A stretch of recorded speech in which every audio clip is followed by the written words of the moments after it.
बदनसीब बच्ची की कहानी। रूसी शहर यारोस्लाव के निवासी 10 साल से अधिक समय पहले एक छोटी सी बच्ची के साथ घटित हुई एक घटना को कभी नहीं भूलेंगे।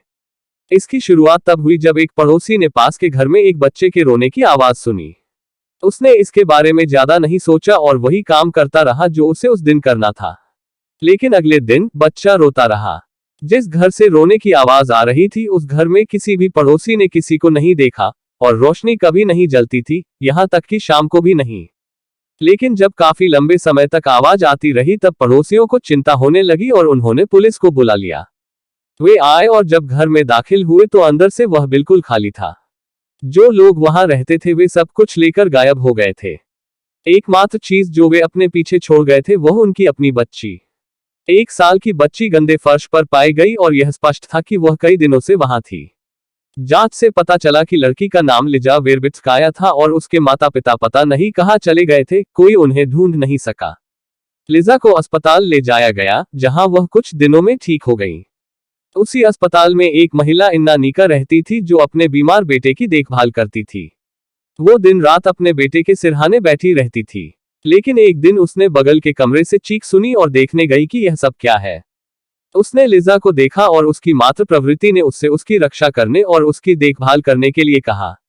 उस दिन से इन्ना रोजाना लिजा से मिलने जाती थी और उसके लिए कपड़े, खिलौने, खाना लाती थी।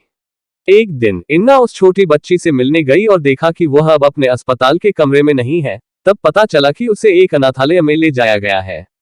वह उसे देखने के लिए अनाथालय भी गई, लेकिन फिर उसे यह स्पष्ट हो गया कि उसे लिसा को गोद लेना होगा। जब गोद लेने के दस्तावेज पूरे हो गए तब लिजा 2 साल की थी और उसे अभी भी चबाने में समस्या थी और वह सदमे में थी। वह तेज आवाजें बर्दाश्त नहीं कर पा रही थी।